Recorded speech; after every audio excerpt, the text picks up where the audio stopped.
नमस्कार, आप देख रहे हैं वीआईपी न्यूज। मैं हूं आपके साथ शुभांगी ठाकुर। बढ़ते हैं खबरों की ओर। छत्तीसगढ़ में आज 10वीं और 12वीं बोर्ड के रिजल्ट जारी किए जाएंगे। दोपहर में शिक्षा मंडल के सभागृह में शिक्षा मंत्री प्रेमसाय सिंह टेकाम रिजल्ट जारी करने वाले हैं। इसी के साथ माध्यमिक शिक्षा मंडल की वेबसाइट पर परीक्षा परिणाम जारी होंगे। छात्र अपना रिजल्ट देखने के लिए वेबसाइट www.cgbsc.nic.in या फिर www.result.cg.nic.in पर जाकर देख सकते हैं। इस बार 12वीं की परीक्षाओं में 2,93,685 परीक्षार्थी शामिल हुए थे। वहीं 10वीं बोर्ड में करीब 5 लाख छात्र शामिल हुए थे। मुख्यमंत्री भूपेश बघेल की घोषणा के मुताबिक 10वीं और 12वीं कक्षाओं के टॉपर्स को हेलीकॉप्टर से टूर कराया जाएगा। मेरिट में टॉप करने वाले अभ्यर्थियों को पुरस्कृत भी किया जाएगा।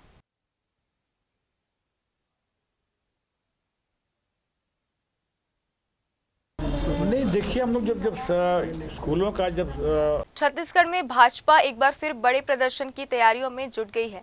16 मई को भाजपा के कार्यकर्ता और पूर्व मंत्री सीएम निवास का घेराव कर जेल भरो आंदोलन की शुरुआत करेंगे। सबसे पहले मरीन ड्राइव, फाफाडी, आजाद चौक और कालीबाड़ी में भाजपा कार्यकर्ता एकजुट होंगे। तैयारियों को लेकर कल रायपुर के खातिर परिसर में भाजपा नेताओं की एक बड़ी बैठक आयोजित की गई थी। इसके साथ ही बता दें कि इस बैठक में प्रदर्शन की रूपरेखा तैयार की गई है। आपको बता दें कि इस आंदोलन में पूर्व मंत्री बृजमोहन अग्रवाल, राजेश मूणत, श्रीचंद सुंदरानी और देवजी भाई पटेल इसका नेतृत्व करेंगे। जहां प्रशासन ने धरना प्रदर्शन के लिए नए नियम लागू किए थे, वहीं भाजपा बिना अनुमति के धरना प्रदर्शन करने जा रही है।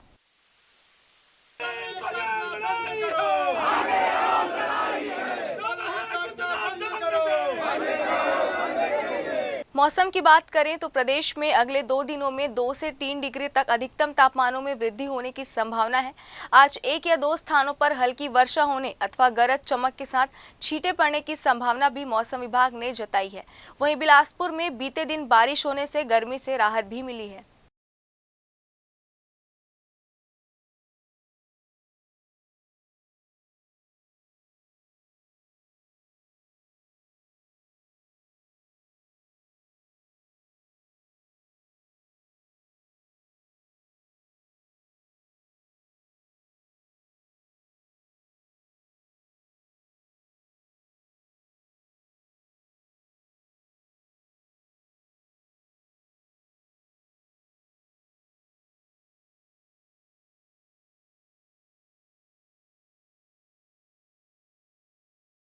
जांजगीर चांपा जिले के राहौत नगर पंचायत में जमीन के खातिर भतीजे ने अपनी चाची का फर्जी मृत्यु प्रमाण पत्र बनवाकर जमीन को अपने नाम कर लिया है। इस साजिश का पता चलने पर पीड़िता की बेटी ने आरोपी के खिलाफ थाने में शिकायत की है और पुलिस अधीक्षक से भी मामले की कार्रवाई करने की मांग की है।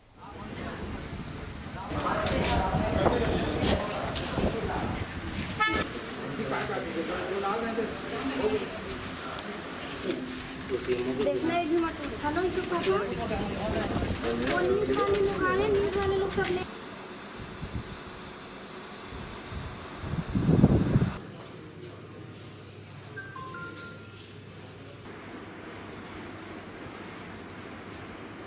मैं सर धोखाधड़ी वाला है, जीते जी मृत्यु प्रमाण पत्र बनवा डाले हैं।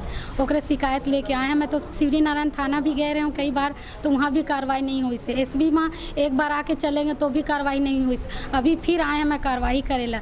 क्या है, मनोहर लाल पिता जेठूलाल राहौद में रहे थे, वह अध्यक्ष पार्षद से मिल के फर्जी मृत्यु प्रमाण पत्र बने से और एक्चुअल में ख़त्म हुए है उत्तर प्रदेश मथुरा में, और जो है यहाँ वहाँ ख़त्म हुए 13/5/2019 में दिन बुधवार के, और अपन तरफ नाम लग करके खेतला पर नामा करवा डाले। गंगा देवी के मुरमोसी वहाँ। आवेदिका मंजू देवी चौधरी ने एक आवेदन पत्र पेश किया है। उसमें इन्होंने लेख किया है कि राहौद निवासी उसका चचेरा भाई मनोहर पिता जेठूलाल, उसने इनकी मौसी श्रीमती गंगा देवी उसका मृत्यु प्रमाण पत्र बनवाने के लिए झूठी जानकारियां दी हैं नगर पंचायत राहौद में, और उसके आधार पर फर्जी मृत्यु प्रमाण पत्र जारी किया गया है, जिसमें 3/3/2019 को श्रीमती गंगा देवी का मृत्यु होना बताया गया है, जबकि इनका कहना है कि वास्तविक मृत्यु 13 मई 2019 को हुई थी। इस प्रकार से फर्जीवाड़ा अपराध करके आपराधिक षड्यंत्र करके उसने जो कृषि भूमि थी 0.38 एकड़ उसको अपने नाम करवा लिया है। आवेदन मिलने पर इसकी जांच कराई जा रही है। जांच पश्चात जो तथ्य आते हैं उसके अनुसार से आवश्यक वैधानिक कार्रवाई की जाएगी। जांजगीर चांपा जिले में गर्मी बढ़ने के साथ ही बिजली की खपत भी बढ़ने लग गई है। भीषण गर्मी से राहत पाने के लिए 24 घंटे कूलर, पंखे और एसी चलाए जा रहे हैं। ऐसे में ट्रांसफार्मर पर लोड बढ़ता ही जा रहा है। लोड बढ़ने से जगह जगह पर फॉल्ट आ रहा है और ट्रांसफार्मर भी फेल हो रहे हैं। बता दें कि अप्रैल माह में ही जिले में 62 ट्रांसफार्मर फेल हो चुके हैं। शक्ति क्षेत्र में इस तरह की शिकायत ज्यादा आ रही है। लोड बढ़ने से ट्रांसफार्मर में खराबी और बिजली से संबंधित फॉल्ट आने की आशंका भी जताई जा रही है और ये सिलसिला अब तक जारी है। अभी माह भर तक और भी तेज गर्मी पड़ेगी। ऐसे में आने वाले दिनों में बिजली की समस्या और भी बढ़ जाएगी।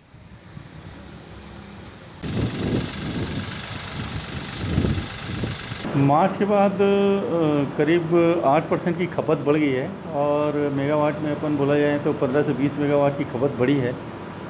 लेकिन हमारे सब स्टेशन वगैरह की कैपेसिटी के हिसाब से उसमें कहीं कोई परेशानी नहीं आ रही है। अप्रैल के महीने में हमारा जो शक्ति संभाग है जहाँ पे पंप का लोड बढ़ा हुआ था वहाँ पे कुछ ज़्यादा ट्रांसफार्मर करीब 38 से 40 ट्रांसफार्मर फेल हुए हैं, जिनको कि हम लोग त्वरित बदल लिए और उनमें से कुछ रिपेयर भी हो गए हैं।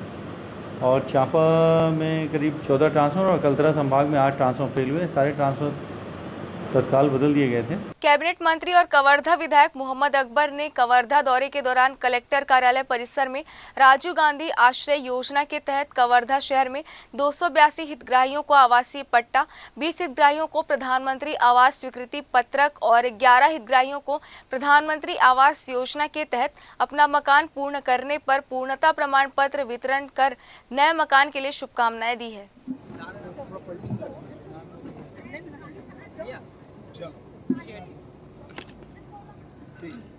परमेश्वरी पति हेमधर कमलाबाई साहू हत्या समाज के भवन का उद्घाटन आज हुआ है, जो विधायक निधि से राशि दी गई। उसके अलावा उनका गांव निवारी है ना, निवारी ठाकुर समाज, तो उसमें ठाकुर समाज के जो सामुदायिक भवन का निर्माण के लिए 10 लाख विधायक निधि से दिया गया था, उसका भूमि पूजन का कार्य संपन्न हुआ है। और बिरकोना में भी सामुदायिक भवन के भूमि पूजन का कार्य संपन्न हुआ है।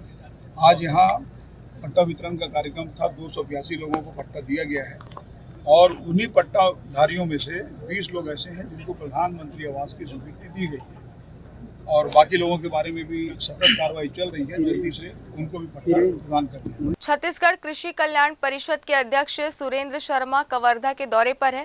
स्थानीय सर्किट हाउस में मीडिया से प्रेस कॉन्फ्रेंस कर बात की, जिस पर उन्होंने कहा कि राज्य सरकार कृषकों से जुड़े जनहितकारी योजनाओं को उन तक पहुंचाना चाहती है। वहीं वर्मी कंपोस्ट को लेकर कहा कि कृषकों से अपील है कि वे ज्यादा से ज्यादा वर्मी कंपोस्ट का उपयोग कृषि में करें और इसके साथ ही उन्होंने कहा कि रासायनिक खाद का जितना कम हो सके उपयोग किया जाए। साथ ही कृषकों की सुविधा को देखते हुए अब सोसाइटी में बिना ब्याज के दूसरे खाद की तरह गोबर से बने वर्मी कंपोस्ट भी मिलेंगे। इसके अलावा प्रदेश कांग्रेस कमेटी को मैं प्रवक्ता हूँ। कृषक कल्याण परिषद के अध्यक्ष की हैसियत से और उपाध्यक्ष हमारे महेंद्र चंद्राकर जी, हमारे कृषक कल्याण परिषद के सदस्य भगवान सिंह पटेल और सुशील शर्मा जी सब लोग कृषक कल्याण परिषद की समीक्षा बैठक के लिए आए थे। जिला पंचायत में पूरे कृषि विभाग की समीक्षा बैठक हुई। उसमें राजीव गांधी न्याय योजना, गोधन न्याय योजना और भूमिहीन कृषि मजदूर न्याय योजना, फसल बीमा योजना, इन सारे चीज़ों की समीक्षा की गई और समीक्षा में ये पाया गया कि शासन के मंशा के अनुरूप काम ठीक चल रहा है और उसको थोड़ी गति देने की जो आवश्यकता है, जिसका हमने आग्रह निर्देश दिया है, इसको गतिशील करें ताकि अधिक से अधिक किसानों को लाभ मिल सके। कांकेर जिले के हाकेर पंचायत के मुरझाड़ गांव में एक आदिवासी महिला परित्यागता है। महिला का नाम लक्ष्मी नेताम है। इस महिला के पिछले 6 सालों का पेंशन का पैसा नहीं दिया गया है। यहां तक कि पोस्टमैन द्वारा पासबुक चेक करने के नाम से पासबुक लिया गया।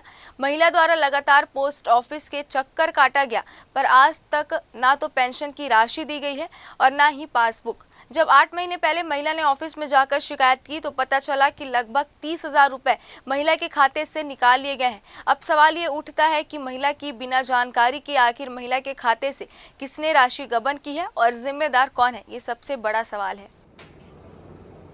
ये ग्राम मुरझार पोस्ट ऑफिस हांकेर की एक महिला है। इनका नाम लक्ष्मी नेताम है। इनका ये कहना है कि 6 साल पहले इनको पेंशन मिल रही थी और पोस्ट ऑफिस के माध्यम से प्राप्त हो रहा था। तो हांकेर पोस्ट ऑफिस के जो पोस्ट मास्टर है उनका नाम सुनील सिकदार है। इनके पासबुक को भी रख लिया है और इनको पेंशन भी नहीं मिलना इनके द्वारा बताया गया है। ये बातें मेरे संज्ञान में आज ही आप जब आवेदन प्रस्तुत की है तब पता चला है। इसको आज ही मैं अपने अधिकारियों को पोस्ट ऑफिस भेजकर जांच करा लेता हूँ। साथ ही सीओ जनपद से भी इस बारे में मैं जानकारी मंगाऊंगा कि आखिर इस परित्यक्ता महिला को इतने लंबे अरसे तक किस कारण से पेंशन नहीं मिल पा रही है, या अपात्र है या पात्रता है, उसकी भी जांच हमारे द्वारा करा दी जाएगी। क्या नाम है तो? लक्ष्मी। कौन गांव के रहे? मुरझाड़। अच्छा, तोर पेंशन मिलते? नहीं मिले? आज तक नहीं मिले? आज तक मिले। तोर जो कार्ड है ओला कौन लेके जाई से? जो खाता है खाता ला कौन लेके जाई से? कौन लेके जाई से? तो घर से लेके जाई से? घर से नहीं, मैं वहाँ जाए पैसे उठाला फिर बाद में नहीं देवे। आज कल आगे लक्ष्मी कर लेगे बोली सो कर बाद फिर मांगे ला जाए तो नहीं देवे। कहाँ के पोस्टमैन है? हाकेर के। छत्तीसगढ़ के मुखिया भूपेश बघेल ने सभी विधानसभा क्षेत्र के प्रत्येक विकास खंड स्तर पर जाकर जनसंपर्क एवं भेंट मुलाकात और चौपाल कार्यक्रम लगाकर लोगों की जन समस्याओं को प्रमुखता से सुनकर तत्काल निपटारा किया है। उसी की तैयारियों को लेकर रायगढ़ के लैलूंगा के अतिरिक्त पुलिस अधीक्षक लखन पटले सहित धर्मजयगढ़ एसटीओपी दीपक मिश्रा ने पुलिस थाना लैलूंगा अंतर्गत बढ़ते अपराध पर अंकुश लगाए जाने और अपराधों की डायरी और वारंटियों की गिरफ्तारी के संबंध में दिशा निर्देश दिए हैं।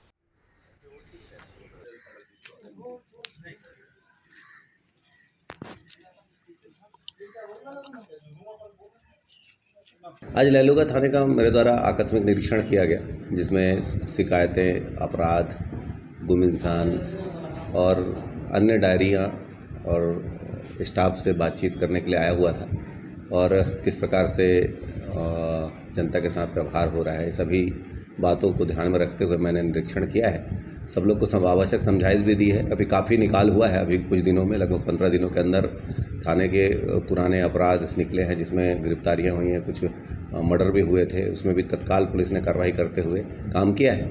तो इसमें जो अच्छा काम करने वाले को इसमें प्रशंसा दिया जाएगा और एसपी सर को लिखा जाएगा इसके लिए। और बाकी अन्य चीज़ें जो भविष्य के लिए किस प्रकार की योजना होनी चाहिए उस पर हमने चर्चा की और सभी स्टाफ यहाँ पर अच्छे हैं, उनसे काम लेने की ज़रूरत है और अभी बढ़िया काम चल रहा है, तो उनको प्रोत्साहित किया गया अच्छे काम करने के लिए और समझाइश दी गई। कुशाभाऊ ठाकरे जन्म शताब्दी कार्य विस्तार योजना के भारतीय जनता पार्टी द्वारा चलाए जा रहे अभियान के तहत रायगढ़ के खरसिया विधानसभा के जोबी मंडल अंतर्गत ग्राम नहरपाली, महका मंडल के ग्राम तेलीकोट, मोहपाली, कवाली और जोबी में लोकसभा सांसद गोमती साय जन चौपाल में पहुंची, जहां कार्यकर्ताओं द्वारा लोकसभा की सांसद गोमती साय का भव्य स्वागत अभिनंदन किया गया। कार्ड में देखूंगी नहीं, आपका समस्या है, आप मेरे से बात करना चाहते हैं, बताइए। दीदी बस मैं 11वीं बार आवेदन दिया हूँ, अगर हो जाए तो करवा दीजिएगा, नहीं हो तो करवा दीजिएगा। बस मैं आपके चरण छू लेता हूँ, नहीं हो पाएगा तो अगली बार मैं भी मेहनत नहीं कर पाऊंगा। धन्यवाद। मेहनत करें, ये करते कोशिश काम होगा, ये मैं आश्वासन देके जा रही हूँ। ध्यान करके करना से लेकिन कोरोना के बाद से आज तक पैसेंजर ट्रेन चालू नहीं हुई है। जो लोकल पैसेंजर्स हैं, गांव से दुनिया भर के लोग आते हैं रायगढ़ के लिए यात्रा करते हैं, मैम दैनिक रोजी रोटी के लिए, उनके तक पैसेंजर चालू नहीं है। तो मैम सबसे पहले पैसेंजर की एक क्या बोलते हैं आपसे निवेदन है कि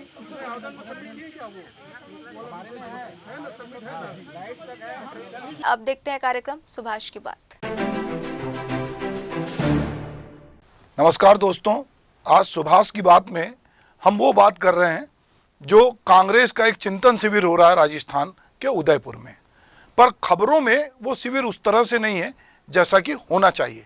दरअसल आज अगर हम देश की खबरों को देखते हैं कि वायरल खबरें कौन कौन सी हैं, तो कश्मीर में एक पंडित की हत्या हुई आतंकवादियों ने और वो तीनों आतंकवादी ढेर हो गए।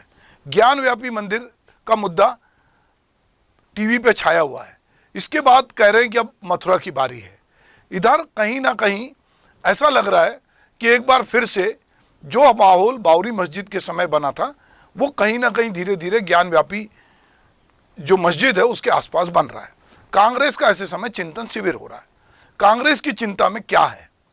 आने वाले समय में लोकसभा के चुनाव हैं, कुछ राज्यों में विधानसभा के चुनाव हैं, तो हम बात कर रहे हैं कांग्रेस के चिंतन शिविर की। इस शिविर के उद्घाटन भाषण में पार्टी की जो अध्यक्ष हैं श्रीमती सोनिया गांधी ने कहा कि इस शिविर में देश की स्थिति के साथ साथ ही हमको ये आत्मचिंतन भी करना है। इस शिविर के माध्यम से पार्टी में क्या परिवर्तन लाए जा सकते हैं, उनका देश की राजनीति पे क्या असर पड़ सकता है, ये बड़ा मुद्दा है। 2003 में जब शिमला में कांग्रेस का चिंतन शिविर आयोजित हुआ था तब भी कांग्रेस सत्ता से दूर थी, लेकिन उस समय जो शिविर में एजेंडा सेट हुआ उस पर लगातार 10 साल तक सत्ता में रही और उसके बाद वो 2014 से सत्ता से बाहर है। और अब ये सवाल है कि क्या 2003 में जो शिमला में जादू चला था वो 2022 में भी जादू चल सकता है क्या? इसे समझने की कोशिश हमको करनी होगी। तो सबसे पहले सोनिया गांधी ने जो कहा है, हमें हमारी कमजोरियों का पता है, हम पार्टी को फिर से पुरानी स्थिति में लाकर खड़ा कर देंगे। इसके लिए कोशिश भी हो रही है। अभी प्रशांत किशोर के साथ जो बैठकों का दौर हुआ उसमें भी उनको एक झलक अपनी देखने का अवसर मिला जब उन्होंने अपने आत्म अवलोकन किया कि हम लोग कहाँ खड़े हैं, और प्रशांत किशोर जैसे एनालिस्ट ने बताया कि आपको क्या करना है। अब वो कह रहे हैं कि अब कर्ज उतारने की ज़रूरत है, लोगों को एक बार फिर से साहस का परिचय देने की ज़रूरत है। हर संगठन को जीवित रखने के लिए परिवर्तन लाने की ज़रूरत होती है। हमें सुधारों की सख्त ज़रूरत है। ये सबसे बुनियादी मुद्दा है। ये कौन से सुधार होंगे? क्या वो प्रशांत किशोर ने जो बताया वो सुधार होंगे? सोनिया गांधी कहती है आज देश को बांटने की कोशिश हो रही है, अल्पसंख्यकों को डराया जा रहा है। दर्दनाक ढंग से ये स्पष्ट हो चुका है कि प्रधानमंत्री मोदी और सरकार में उनके सहयोगी मैक्सिमम गवर्नेंस और मिनिमम गवर्नमेंट से उनका क्या आशा है। उनका कहना है कि यह समझ में आने लगा है कि इसका मतलब है कि देश में लगातार ध्रुवीकरण का माहौल बनाया जा रहा है। सोनिया ने यह भी कहा कि लोगों को के भीतर डर और असुरक्षा का माहौल पैदा किया जा रहा है। तो इस दौरान अब ये सवाल ये उठता है कि आज भाजपा या मोदी सरकार को आड़े हाथों लेने से कांग्रेस को कितना लाभ होगा। जहाँ तक अल्पसंख्यकों को लेकर कांग्रेस की चिंता वो जायज़ है, लेकिन कहीं ये बात तो नहीं कि भाजपा को एक बड़े बैंक की ओर ये ले जा रही है कि कहीं कांग्रेस फिर से अल्पसंख्यकों की राजनीति करते दिखे और ये बहुसंख्यक की राजनीति कर रही है। आज भाजपा के लिए एक नया औजार मिला है, वो है बुलडोजर। आक्रामक तरीके से अभी कई राज्यों में हम देख रहे हैं कि लगातार बुलडोजर चल रहा है और उसकी दिशा किधर है सबको पता है। कश्मीरी पंडित का मुद्दा हमने देखा कि बीच में बहुत आया। अभी जब भी किसी की हत्या हो रही है तो इस तरह की बात आ रही। ताजमहल को नपवाने की बात हो रही, कुतुब मीनार की बात हो रही है, पुराने जितने मॉन्यूमेंट हैं उनको लेकर भी तरह तरह की बात हो रही है, उसमें खोजा जा रहा है। अंग्रेज़ों को लेकर कोई बात नहीं कर रहा है, पर मुग़ल शासन को लेकर बातचीत हो रही है और कई तरह की बातचीत हो रही है। एक तरफ हिंदू बरक्स मुसलमान को खड़ा किया जा रहा है। तो ऐसे समय क्या कांग्रेस के पास जो उसके उदारता के प्रतीक थे जवाहरलाल नेहरू, उनकी विरासत है। अभी पंडित जवाहरलाल नेहरू की 125वीं जयंती खामोशी से निकल गई। कांग्रेस चाहती तो नेहरू के विचारों पर गोष्ठियां आयोजन कर सकती थी, युवाओं को इस स्वप्न दृष्टा के बारे में बता सकती थी कि नेहरू का जो समाजवादी सोच है वो किस तरह की है। पर नेहरू को लेकर लगातार कांग्रेस पर भाजपा और बाकी लोग निशाना साधते हैं। गांधी भी कहीं ना कहीं उनके निशाने पर है। ऐसे समय अगर कांग्रेस अपना चिंतन शिविर कर रही है तो उसको केवल चुनाव जीतने के लिए नहीं बल्कि देश में खुशहाली लाने के लिए नेहरू की नीतियों को, जो कांग्रेस 100 साल पुरानी है, इतनी पुरानी पार्टी को अपने विरासत को किस तरह बचाना है, उसको कैसे आगे लाना है, इस पर विचार करने की ज़्यादा ज़रूरत है। लगातार हम समझते हैं कि 3 दिन तक ये चलने वाला शिविर है। इसमें निश्चित रूप से अगर वो भाजपा और आरएसएस की नीतियों को चुनौती देंगे, उसके बारे में उसकी आलोचना करेंगे, तो अपनी आत्म आलोचना भी करेंगे और ये देखेंगे कि वो कौन कौन से राज्य हैं जहां हमारी सरकारें थी और किन कारणों से। अगर हम छत्तीसगढ़ की बात करें तो छत्तीसगढ़ का वो कौन सा मॉडल है जिसको अपनाने से ग्रामीण क्षेत्र में खास करके कांग्रेस की पकड़ बढ़ेगी। अभी बहुत सारे लोग विचारों से कांग्रेसी हैं, पर जो यूथ है वो लगातार जातिवादी राजनीति, सांप्रदायवादी राजनीति इसका शिकार हो रहा है। उसके पास बेरोजगारी का मुद्दा है जो गौण हो गया है, उसके पास महंगाई का मुद्दा है जो गौण हो गया है। तो लगातार बहुत सारे मुद्दे। अब ये बात यहाँ हो रही कि किसको टिकट दी जाए, जो 5 साल तक ये बात पद पे एक परिवार से एक ही आदमी को टिकट दिया जाए, ये ठीक है, ये चुनावी रणनीति का हिस्सा हो सकता है। ज़मीनी स्तर पर इसमें बाकी नेता भी जो अभी हैं उस शिविर में शामिल, वो देखेंगे। पर इसके पहले कांग्रेस की सोनिया गांधी की अगुवाई में 1998, 2003 और 2013 में भी बैठकें हो चुकी। इस बार इन शिविरों के इतिहास पर नज़र डालते हैं। 1998 में पचमढ़ी में सोनिया गांधी के नेतृत्व में पहला चिंतन शिविर मध्य प्रदेश में आयोजित हुआ। उस दौरान भी कांग्रेस आज की तरह कई चुनौतियों का सामना कर रही थी। सत्र के दौरान गठबंधन पार्टियों के साथ जाना है नहीं जाना है, ये फैसले नहीं होने से जो कांग्रेस को बाद में नुकसान हुआ, और कांग्रेस ने बाद में जो शिमला में शिविर किया, पचमढ़ी शिविर के 5 साल बाद, तब उसको गठबंधन की अहमियत का एहसास हुआ। पार्टी ने प्रगतिशील सोच वाले जो पुरुष हैं, महिलाएं हैं, संस्थान हैं, सियासी आंदोलन के साथ गठबंधन की राह बनाने का फैसला किया। अब एक तरह से नए तरह की करवट बदल रही है राजनीति। बहुत सारे राज्यों में क्षेत्रीय पार्टियां हैं। बहुत जगह हमने देखा कि जो कांग्रेस है वो चुनौती नहीं दे रही। जैसे अगर उत्तर प्रदेश के हालिया चुनाव में देखें तो समाजवादी पार्टी ने चुनौती दी। कांग्रेस के पास बताने के लिए बहुत सारी विरासत है। मनरेगा जैसी योजना है, खाद्य सुरक्षा है, सामाजिक और आर्थिक सशक्तिकरण है, सूचना का अधिकार जैसी बहुत सारी चीज़ें जो कांग्रेस ने लाई। तो चिंतन शिविर के जरिए कांग्रेस को इस बात पर भी विचार करना चाहिए कि वो हमारी कौन सी विरासत है, हमारे वो कौन से निर्णय हैं जिसको लेकर हम लोगों के बीच में गए, और वो हमारी कौन सी कमियां हैं जो लोग हमको खारिज कर रहे हैं। हम लगातार जो है हमारे लोकसभा में केवल 53 जो है सांसद रह गए, कई राज्यों की सत्ता हमारे साथ चली गई है। तो वो कौन से कारण हैं कि जिनको हमको बहाल करने की ज़रूरत है, ये सोचने की ज़रूरत है। और ये केवल चुनावों तक चिंतन ना हो, चुनाव के आगे भी हो। कांग्रेस एक विचारवान बड़े नेताओं की पार्टी रही है, उसके पास एक लंबी विरासत है। अपनी विरासत को वो कैसे बचाए, अपने नए नेतृत्व को कैसे उसमें ऊर्जा भरे। उसके जो झगड़े चल रहे हैं अलग अलग राज्यों में, कांग्रेस जो मध्य प्रदेश में एक काबिज थी सत्ता में, क्यों वो सत्ता से बाहर हुई और भाजपा को जीती हुई बाजी उसने दी। क्यों राजस्थान जहाँ पर ये चिंतन शिविर हो रहा है वहाँ पर लगातार अशोक गहलोत और सचिन पायलट के झगड़े सुनाई देते हैं। ये बात पर भी चिंतन करने की ज़रूरत है। आने वाले 2 दिन में लगातार इस पर बातचीत होगी, हम इस पर और भी बातचीत करेंगे। फिलहाल हमको लगता है कि जो ये कांग्रेस का चिंतन शिविर है, ये दरअसल एक प्रकार का चिंता शिविर है कि हम अगले चुनाव में किस तरह से जीत पाएंगे या भाजपा से किस तरह मुकाबला कर पाएंगे। कांग्रेस का चिंतन शिविर उदयपुर में हो रहा है। उदयपुर अपनी खूबसूरती के लिए जाना जाता है। राजस्थान में पर्यटकों के लिए सबसे लोकप्रिय अगर कोई जगह है तो वो उदयपुर है। और इस उदयपुर की खूबसूरती के बीच चूंकि कांग्रेस की सत्ता है राजस्थान में, तो निश्चित रूप से उदयपुर को चुना गया है। तो ये उदयपुर का शिविर कांग्रेस की राजनीति में किस तरह का उदय लाता है, ये हमको देखना होगा। इस बुलेटिन में फिलहाल इतना ही। बने रहिए वीआईपी न्यूज़ के साथ। नमस्कार।